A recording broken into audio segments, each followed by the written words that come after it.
faire maï na oui. Oh, mayo yo so sombiango chango soboli nyonso toute ta famille de moi famille à Longwe na kosukolaka 3 jours oui lo soki na chona mutu boye Maya Bishima. Voilà Maya Bishima Ndeko na ngai ya Bishima soki Maya Bishima soki nani c'était un embrayage tout fait dans l'évangile. C'est une personne qui a parasité dans l'œuvre de Dieu et il s'est déguisé directement comme disant serviteur de l'Éternel. C'est une façon où le diable a fait si bateau na bango mission, il y a que dévier bateau la foi. Donc comme à côté Elika na bango na mal. Que l'Armageddon ça se prépare et puis l'Armageddon est déjà arrivé. Parce que l'apostasie ici est côté. Bah faux Jésus babimi, bah faux docteur baye, bah faux prophète baye, na bah fausse prophétie.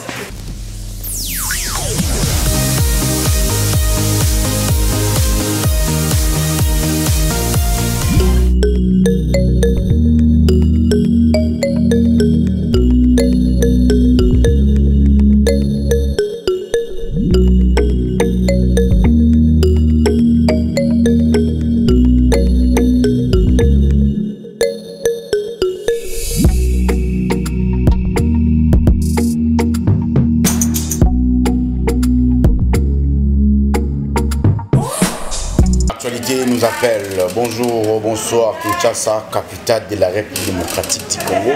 Nous sommes en Afrique centrale. Très chers amis, très cher Internet, bonjour. Bon, l'Andabiso Bozamou et Bélin. Grand merci à Chadra qui a la prise de vue, aussi à Demundips à la régie finale avec GK. Un grand merci à vous.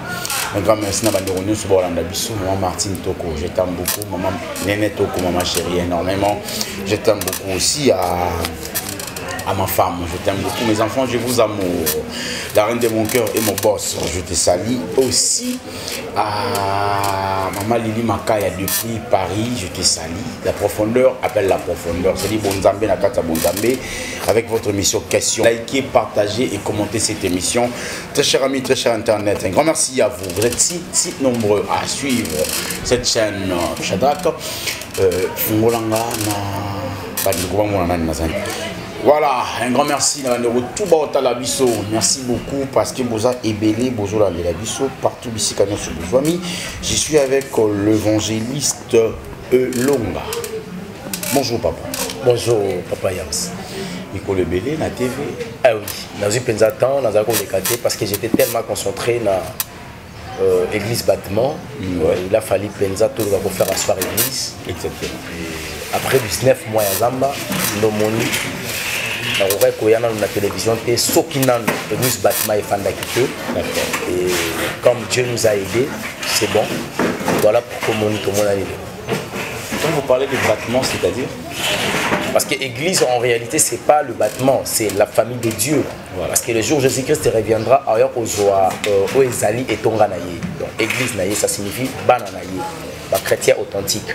Alors tout ça qui 19 mois pour se réunir au cours là-bas en Zambie, comme une famille de Jésus-Christ, après avoir posé la formation, les qui commandaient sur le Siko Boluka et Sika, aucun de Kotonga. On a appuyé la ville bateau, monsieur Soumoy, Baya Nazambe Zate, on va pas y avoir ça la salle de Moni, de Benyango église bâtiment. Église bâtiment. Un grand merci à mes amis qui nous suivent depuis Équateur. Un grand merci à nos amis qui sont à Liège. Patrick Okito, en Belgique, je te salue. Tu suis cette émission, un grand merci. On a église, il y a dirigé par l'évangéliste Olong. Avec la sœur, le frère, le bazar aujourd'hui. Donc, vision pour la Pessibiso et nous avons tout le bateau bazar dans Congo pour nous accompagner vision. Voilà. Voilà. Aujourd'hui, toi, tu as vite fait. Moi, j'aime toi, tout côté de maman. Où est la place de l'église de réveil, le stade de tous les ce que vous pouvez permettre tout dans la prière pour ma camote de limite le besoin de pas de problème. Seigneur Jésus-Christ, merci pour le moment favorable. Tika était au limite le balo, quoi to limite le bana par nayo, io osala au centre. Voilà ce que confesser comme on doit te mettre en gomo sika par le nom puissant de Jésus-Christ et nous avons su prier. Amen. Amen. Oui, la place de l'église actuellement, Nambo Canabiso, et ça que c'est situé. L'église a il faut le place. En réalité, place de l'église, et ça qui nous soutient. Nomoni éternel Dieu, il a choisi une nouvelle génération. Malgré la carte d'une nouvelle génération qu'on l'a ici, et ça t'a pas mis si belé les sous koleka pour baya ko étouffer la nouvelle génération. Et la mission ezali kolukela etonga na Nzambe esika na kati mabele ya Congo pour permettre mboka oyo ekota na kati destiné na yango pour la volonté de Dieu. Na ba prophétie ko apesa ba kulutu balekaki bakimbangu baloba balemoloto baloba, il y a des choses par lesquelles baloba nanu elati nzoto te ezola tanzoto sima mikolo kala mingi te. Voilà pourquoi mon église ali côté patepa koluka kobunda ko zwa esika na yango. Pour le moment esika penza ya église corps du Christ na mboka na biso eza penza te. Pourquoi j'ai posé cette question? Parce qu'aujourd'hui, en tout cas, j'ai remarqué l'appel de fonds de Salamatro, l'église, l'ami pasteur Moroboui, je ne sais pas s'il faut dire pasteur ou bien prophète, je ne sais pas comment le situer.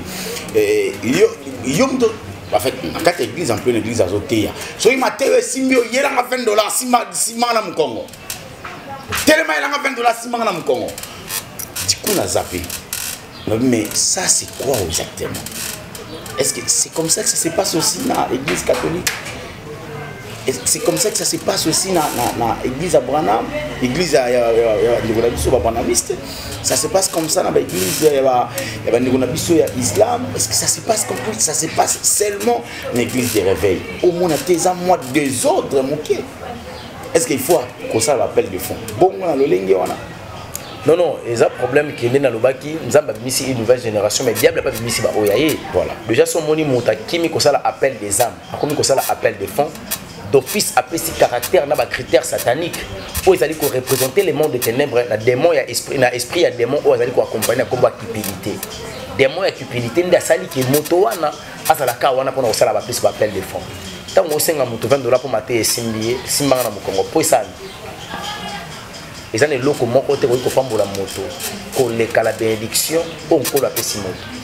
La vraie bénédiction, c'est la parole de l'Éternel.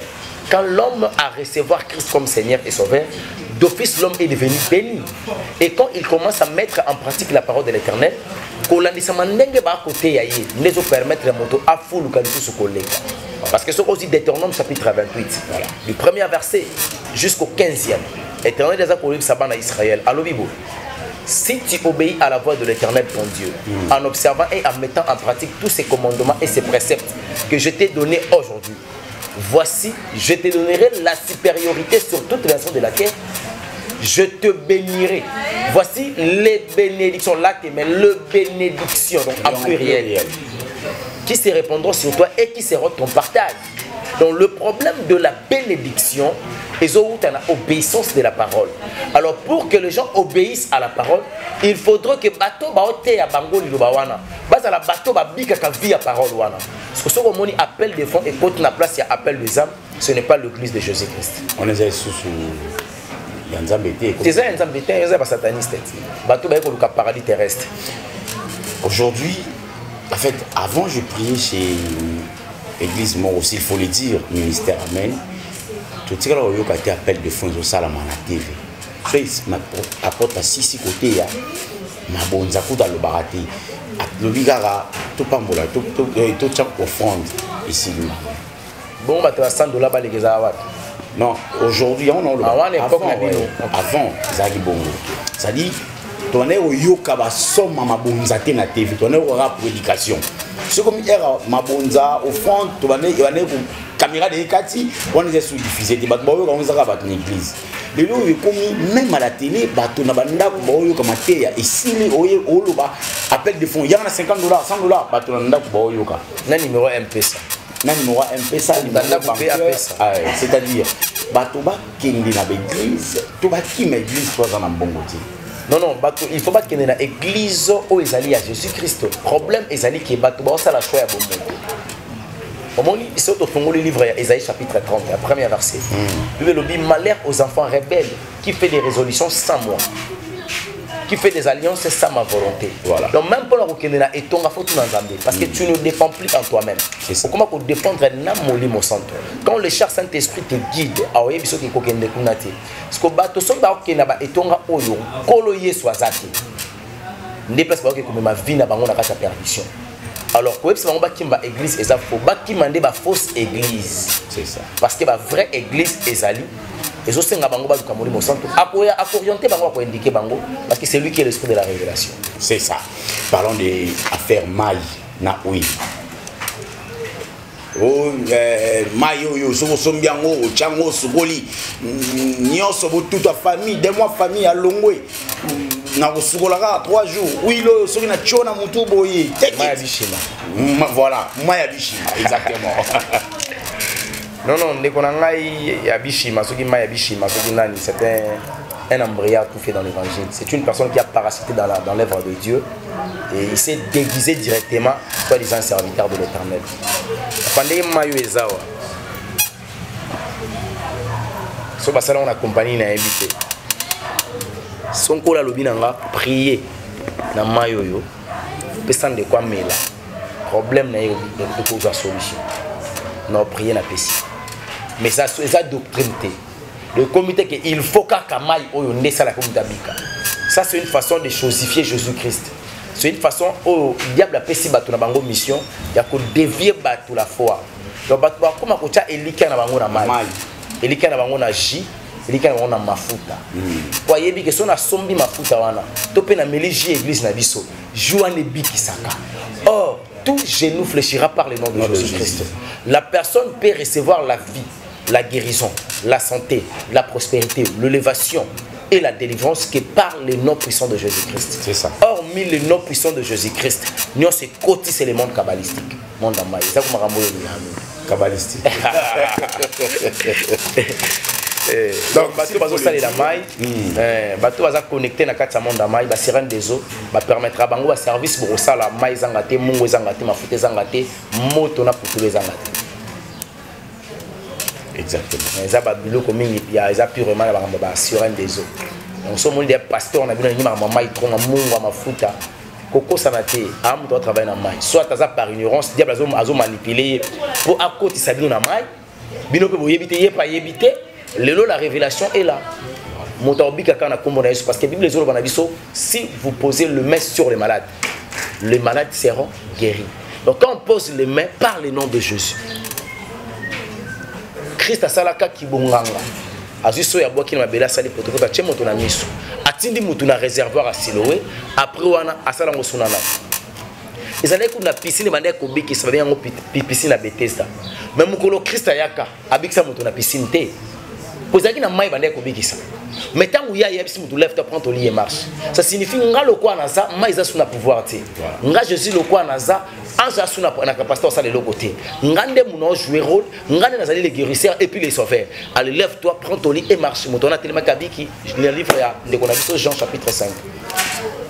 Voilà. Prends ton lit, lève-toi et marche dans le livre de Jean chapitre 5. On a des sika évangélistes et longs à Otiro de la Bisso. Très cher ami, très cher internet, on continue dans la question de la Bisso. Offre évangéliste et longs. Question où il y a une famille, mais comment il y a un pays et l'islam, déjà ça vous est arrivé au nom de l'église catholique. 5 églises catholiques n'ont venu. Non, ndenge bango batongaka ba synagogue na bango ba situera plus ba quartier. Soit na quartier Yolo, au moins na Yolo Sud, tam susu ba chekaka église moko, synagogue moko e permettre ba ndeko nyonso ba na Yolo Sud, Yolo Nord, Yolo Sud ba tendaka kuna. C'est différent, c'est totalement idem avec Kimbanguiste, islam, catholique. Ouais. Armée d'Issali, ba religion. Alors pourquoi pas l'église des réveils pèse à bon? Parce que moi dans l'église des réveils, 5 églises, 10, 20, voire même 50 églises. Ça va venir à mon avis. Un problème, il y a église de réveil, dans ma Cambouane et Fandi, c'est parce que l'église de réveil, basa moutou mon côté. Il y a déjà des communautés différentes pour permettre la plateforme écoutanité. Au monde on a dit son frère de l'île ici, Azana Marambo ya Kambaka, Ana Bato ya Kambaka. Azali évêque général, le frère de Niles. Azali ceux qui na RC, ceux qui NRC, ceux qui Nil. Pas na solo quand sonika futa. Ba on bazana oya bango. Zomona. Alors, na kati ba plateforme wana, moto na moto ana tonga na ye. Le quoi bazaka mutu moko te bango sur ta plateforme moko wana. Et cause la difficile. Ba na ko travailler na sous tutelle d'une seule personne. Et puis, biso église de réveil. Ndenge totambusa maka to dépendara to na pape te toi na imam suprême te pour église oyo tangi wana bi catholique bango matea oyo uti Rome bote yango Congo mobimba le même dimanche bote yango monde entier bote même matea or église des réveils dépendra na mutu te dépendra na molimo centre le longai Nicolo Yesu a dit a parlé sur les pardons. Je prêchais sur les pardons. Comment demander pardon et puis comment pardonner. Mais tant que nous pas problème avec quoi ça ils qu'à lier la pardon. Nous nous sommes parler sur les pardons. Mon voisin a dit son angam. Ne tonga place à Zali. Qu'on a dit que tant nous sur la repentance. C'est parce qu'à mon ikuna batono ma bongwanité. Tant nous sommes qui n'a lobela bango sur l'amour. Tant nous sommes lobela bango sur peut-être la délivrance. Alors le quoi moto na moto azana ngolo lenge ko na zolo bela ye pona likambo etali kana ye ndesali ki bomoni toza moi ebele. Donc différence tabiso bango de deux ba pesu ba religion. Ce sont des religions au ba sangani donc. Baza ba na moi lo lenge ba sala mambo bango ba structurer makambo na bango. Mais biso église ndenge toza boye par exemple la borne. Mona que la borne na limité zali et za sous-tam suna rigini oh ben extinction on les permettre bande ko bazana kata rigini ba sanganaka ba ya kabango ko na la borne mais ko sangisa biso nyonso to comme moto moko non non sangisa biso pour bakulu tout déjà bango babunga nzela kasi yango monisika na l'église des réveils dans le désordre te église des réveils dans désordre te batunde ba na désordre batunde ba batwa désordre ba luka ba ma désordre na kati église au patron nango za nzambe parce que lokwa ba komisa église ya bango elongwa ya nzambe ndo moni be église yango soit disant église et kota désordre parce que ceux qui za nzambe bien botikala kana sa ordonnance désordre commandé les autres okota parce que montalongo l'église en Zambie comme c'est église yango yaye le ko komi yaye akomi ko sa makambo ndenge yazo kanisa ndenge yazo linga yango moni bulu yeke koti exactement vous avez raison mais aujourd'hui apparemment on dirait maté comme on dirait moi trop charnel hein? Je sais pas ça dit au moni monta lelo qui lelo j'étais avec un prophète je salue et puis en réalité né soit le bi azoté ya église mon plaqué OK une église moi là qui invité. Et du coup, azoté assis la repentance, pour vous monter ma et tout le monde attend souka. Alors il a si ma frère mon baganga, au fait qu'il est là, bien de ligne qu'il est là. Tout le monde qui les amis, c'est pas bien. Au bala, au bonga, nous avons la guise nga boye, maramé au geli bosso. So betsa on va mener au bout. Abîmé, le message n'est pas moi, on a témoigné dans le et du coup j'ai compris aujourd'hui, je suis Nathalie, on remarque que le pasteur est béni, le évangéliste est béni, l'apôtre est béni, commis plus, donc on va plus la réalité où ils en ont qui surtout au courtoyer qui la réalité on a ce qui est osé là tu trouves pas? C'est parce que le monde est devenu au sein de l'église comme avait dit le frère Patrice que j'ai cherché le monde, je l'ai trouvé dans l'église et j'ai trouvé l'église dans le monde. Voilà. Donc c'est le monde en envers. Déjà ce qu'on a fait l'église, bon soit exemple il y a amour et pas il femelle. Allez se comprendre que l'église en a beau les a raté. Pasteur a audio de la chair azolo bakalobi tala bapagano bakana bolingo cigarette moko 24 minoko. Nakati église bolingo ezate est-ce que l'amour exemple bolingo to rose on peut bapagano bapagano faut exemple bolingo pas na biso ba chrétien mais déjà to komi ko exemple pas ya bolingo pas na bango allez-y comprendre que c'est le monde en envers ozomona alors kilelo wana eza makambo yo ba pasteur ba comprendre que pour na gagner na zo offrande na zo la bato ba pote bel te amte mbongo bato so ba yebele mbongo pe comme belé il faut na te Matthieu je sais ça bango. Or Galates chapitre 1er verset 10 ma commune nza mezolo bana biso soki na loki ko plaire aux hommes je ne suis plus là ce qu'on appelle un disciple de Christ. Or nous avons mérité qu'on soit la disciple de Jésus-Christ pour n'a beaucoup s'appeler sa bateau. Alors église actuellement nous devons parler sur la sanctification totale parce que la sanctification totale c'est la préparation de l'église pour l'enlèvement. Alors bateau balingi qu'on a enlevé te bateau bazana pour ça pour vivre le paradis terrestre. L'Armageddon, ça se prépare. Et puis l'Armageddon est déjà arrivé. Parce que l'apostasie ici est côté. Faux Jésus, faux docteur, faux prophète, faux prophétie. Si vous avez un bateau, et l'autre, ça dit que bateau comme un bongo. C'est parce que le message qui bango déjà na bongo. Donc il va s'arrêter pour pas bongisa bateau. Les tibiso en longa ministre. Mama bongo la sanctification, la condamnation, on condamne que les péchés. Je vais expliquer moto que les sous-mots ici chez nous, le feu existe. Si tu aimes le péché, tu iras en enfer. Alors pour éviter l'enfer, il faut haïr le péché. Point barre. Si tu veux être béni, d'autant qu'ils sont Deutéronome chapitre 28, premier verset. Obéir et mettre en pratique la parole de l'Éternel, c'est par là que tu seras béni. Si tu ne le mets pas en pratique, la bénédiction ne sera pas à toi. Donc le plus grand problème, c'est quand on le dit, c'est un niveau de message. Le message, c'est ça qui est au côté. Le message, il ne faut pas payer ça mais par rapport au temps. Il faut payer ça bangoté. Non, mon libote, le message n'a pas de mabé. Ce qui va y aller, bango ya malamu. C'est comme une personne qui est dans les noirs. À sa message n'a molini. Ce qui lumière est ça les sous passe. Pourquoi? Parce que Nakati Molili a déjà bien ça message na molini. C'est ça. Donc voilà pourquoi mon Nicolo a ekobenga biso lobi na biso. Vivre dans la sanctification, enseigner la sanctification jusqu'au point où les gens arriveront à se sanctifier. Et tu parleras aux gens ce qu'on appelle sur l'adoration et l'église sera en l'air. Église de réveil, église à Kola Mungade. Oui. D'accord. Matthieu est sauté à Maléon avec l'église à Kola Mungade. Et ça différent, là Matthieu à Oyo, parce que moi le terme pasteur Marcelo a lui, l'église catholique, ils ont une salle d'attente où ils ont en affaire, l'enfer. Et c'est différent, Matthieu a eu l'église, l'église ya Rolamu, les autres ya, na l'église ya Rolala. Matthieu est différent. Non, Matthieu est différent. Ce sont des biscuits des mêmes paquets. Et ça va que vous avez la première rangée, vous allez dans la grande souka. Ils ont foutu des mêmes sacs. On face à bas de mon corps.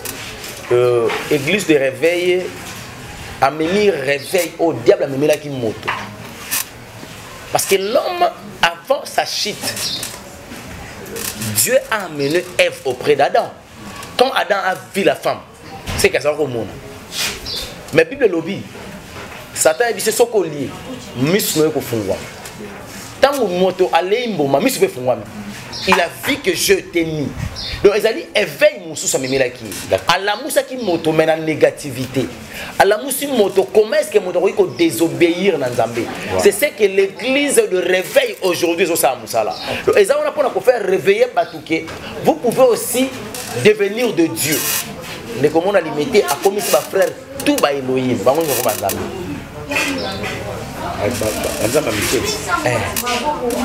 Nzama mukati ndika bien. Nzama mukasa marité makero coucher na batsera ba. Il s'agit de quel Dieu? Il s'agit de quel Dieu? Yemoko bazola ndaka na mamba basi akiliki. Et qui m'a son limité na 10e Montréal. Alors genre il y a frère wana. Tango akomi benga que yazali Elohim. Bateau sur la simane pe Elohim. Je vois que moto a mis bateau une voie à perdition. Parce que tant que tu as commis sur la place en Zambie, or nous avons ce qu'on appelle le créateur incréé. Yende akela makela mate. Akela yete. Akela bateau. Il a été avant le commencement parce que la Bible dit au commencement Dieu créa. Donc avant le commencement, lui il était. Et il sera après la fin. Voilà. Comme Azalaki avant le commencement, il sera après la fin. Yenda a mérité d'être adoré. A mérité et Sikanaï à Bonzambé. Le problème est que l'église de réveil et même les moutons arbre et à connaissance, il y a bien mais pour même moto vers la désobéissance. Au bas le réveil. Et mais la moto désobéissance, il y a du Nzambé.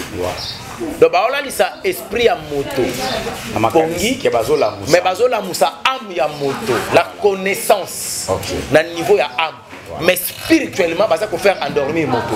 Or La vie de Jésus-Christ, c'est la vie spirituelle. Quand la spiritualité est mûre, quand il y a la maturité spirituelle, il y aura l'impact dans le niveau de l'âme. L'âme de la personne va comprendre les choses d'une manière ou d'une autre pour permettre à moto à évoluer sur le don spirituel. Voilà, très chers amis, nous arrivons à la fin de cette émission. Aujourd'hui, docteur, évêque, évangéliste, apôtre, prophète, c'est la Bible. Okay. Au dernier temps, il y aura beaucoup de faux prophètes qui viendront. Okay. Matthieu 24. La Bible c'est le bac en haut.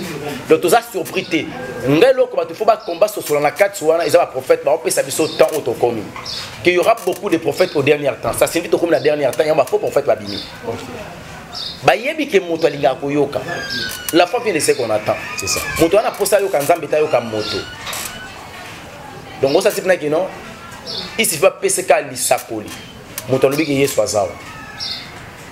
Or pito pa lobaka. Yango moni ba fo ba telemi ebele pona ko séduire ni bota na Nzambe. Prophète on peut ça prophétie. Mais ba obo ça que dans le ministère prophétique, il y a ce qu'on appelle l'évangélisation prophétique. À travers la prophétie, il faut pas évangéliser. Mais ils ont prophétisé mouton au gagner amté. Au dernier temps, Christ te posera la question où sont mes brebis. Ça sera quoi comme la réponse? To répondre que na pesa ki bisako. Bato yeso alobaki ki na kolobaki na yebi bangote. Ayebisa ba babuliste te. Ayebisa ba soit musulman te. Ayebisa soit les ba chrétiens, pas bien ba chrétiens. Bango nde Christ ba ki na yebi binote. Parce que au pesa ki prophétie ma biki ki ba mpate na ngate. Bo sala ki ba grand prodige bato ba kangwa maki bato ba bika ki na molimo te. Parce que moto ko tomber malade. Oye na ma machine au sali que moto malade soit disait qui. OK. Balobi que miracle ça mi moto biki pasteur abiki si moto. Le quoi pasteur mutabiki si lobi moto na tomber quand même maladie. Et puis on est encore plus pire. Mais la personne n'est pas appelée au salut. Or, les hommes de Dieu, les évangélistes et les prophètes, les pasteurs, les docteurs et puis les apôtres tout consort, c'est dans l'appel du salut, n'est quoi je ne sais ce qu'on appelle l'appel au ministère. Quand la personne est sauvée, les cabotos peuvent l'auto la pesa et gang. Mais la personne n'est pas devenir encore un enfant de Dieu. D'office, à comme mon pasteur, il a comme prophète, à comme évangéliste, à comme sonné comme archevêque, archibishop, qui connaît désordre moko bien organisé. Parce que va comprendre que bato ba na soif ya ko lukanzambe. Et le quoi bato ali ko lukanzambe sans que ba consulter molimo centre. Pour accumuler péché sur péché, Ésaïe chapitre 30, premier verset, mais ça permettre bateau ba contre la distraction, bango ba profiter na ignorance bateau na pour ba kanga bateau, ba ma tout vers le mal. Voilà, ça n'est fini pour aujourd'hui. Pour le béni c'est nité hein. Parce que c'est l'église revient dans la responsabilité. L'église, la confession religieuse. Avec pasteur Dodo Kamba. Dans le rôle même politique. Non, mais moi je le trouve un peu bizarre. Pasteur Dodo Kamba, quand vous allez président de pasteur, on dirait son mandé ici la vérité. Non, le mandat tabango, molimo centre, to bango mo. Banda basali loko na bango no basambela mukolo mote bango nyonso ensemble ba prier une journée za raté. Ba gérer yango sur quel fondement spirituel? Ba gérer yango na soubassement ya révélation ya nani? Na expérience ya batan o bazuna ministère to molimo santo ndefo a révéler bango makambo fo basala. To koina makambo ba oluka mokambi fa bimana senit.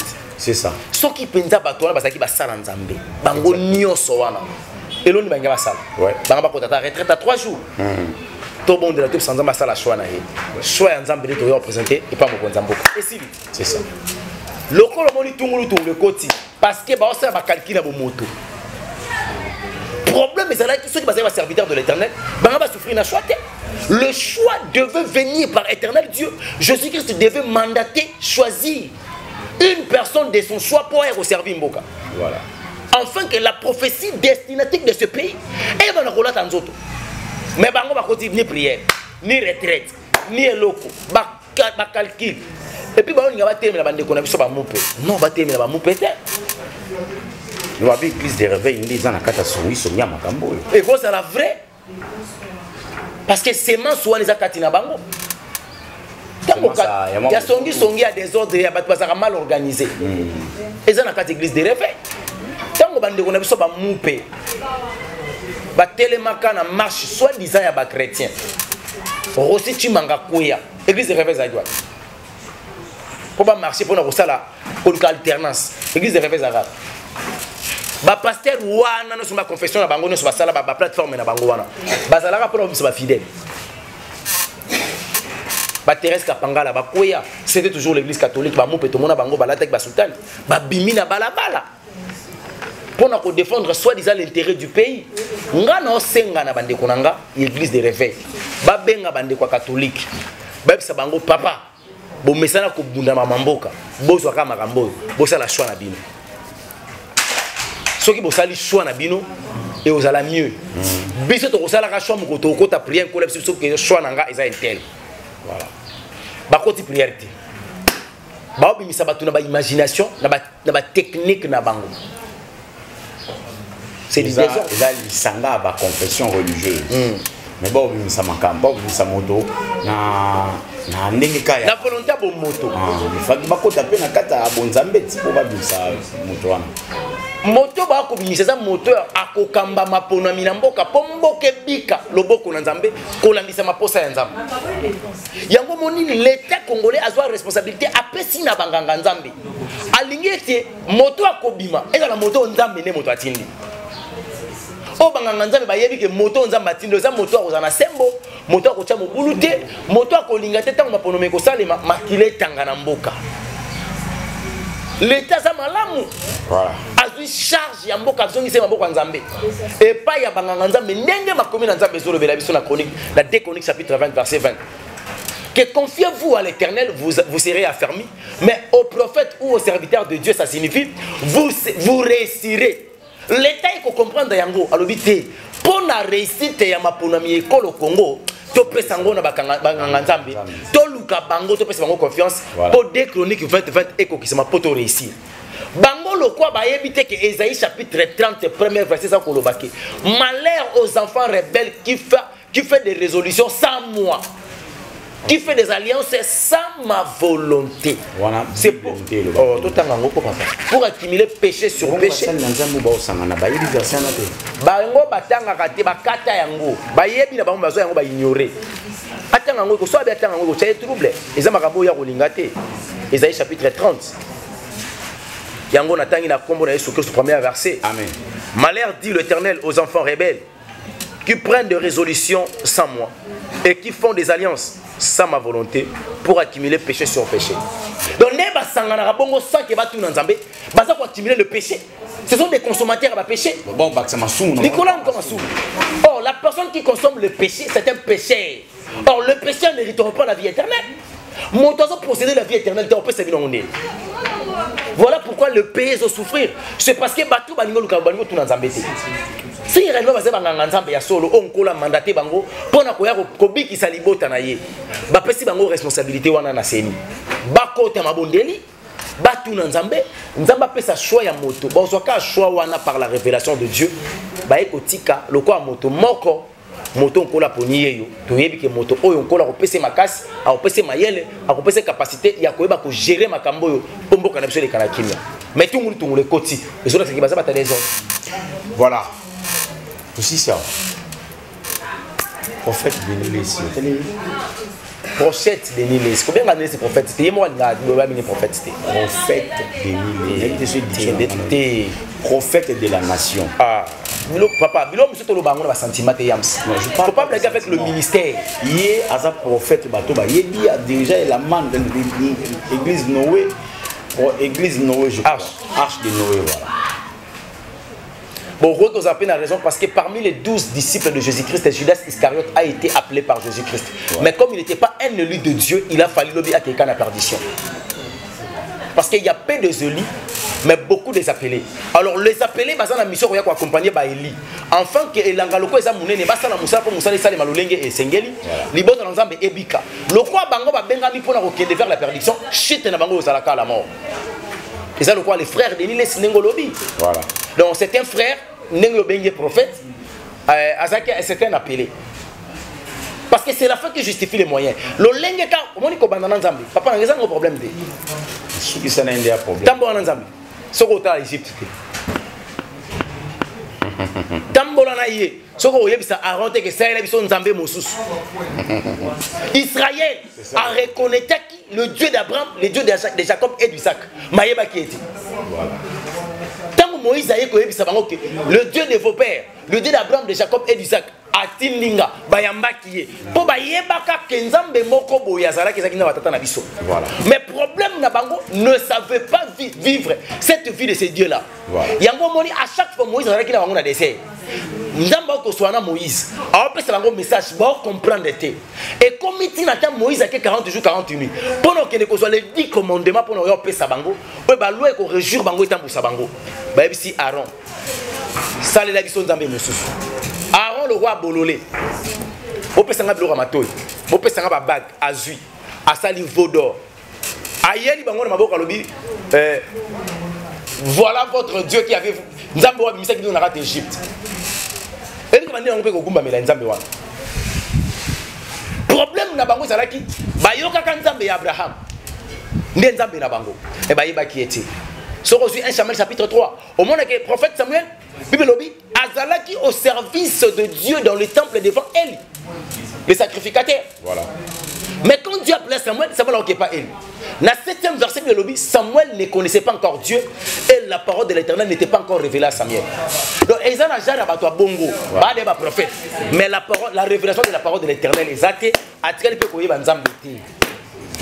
le frère a commis un niveau à l'Obake. C'est parce que l'Iwa est Zalaka. En réalité, s'il n'y avait pas la mort, il y a un gars qui est donc, attends, on a valeur, il y a créateur, le col en Zambie créateur. Donc, ceux qui ont loué, ça a été un gars reconnaître en Zambie. Est-ce qu'un chrétien peut craindre la mort? La voie la plus facile avant l'enlèvement pour aller au ciel, c'est la mort. Ce que ça signifie à bongoanité. Il ne se sent pas qu'il est prêt. Parce que Moutabongo Ben est prophète Ndeni. Voilà. À qui n'a pas répétition à musicien? Et pas frère Wata. On a coupé Nathalie qui était Nathalie à frère Robin au Mundibu. Ah ça là. Ah on c'est aussi Basser Balati à moitié. Ouais frère de pasteur Denis. Le frère de prophète Denis. Le frère de Denis. C'est Basser Baza à moitié. Bazo 4 télé makinu pour la gloire na. Il y a Yesu, il y a Satan. Mais beaucoup gagné pe amna 4 il y a concert. Malgré tout, si on a refondé ta verset mon frère. Voilà yo ça va verser belé. Pour gagner à maison malamu. Ah c'est par exemple la Jésus, avec na basandumba, mais okuta na masandumba tikela sundumba te. Atikala sundumba te. Ya le malembe Robin bongo na mutema. Malembe. Tant ils a yeto ya Yesu. Ensuite 1 Corinthiens chapitre 5.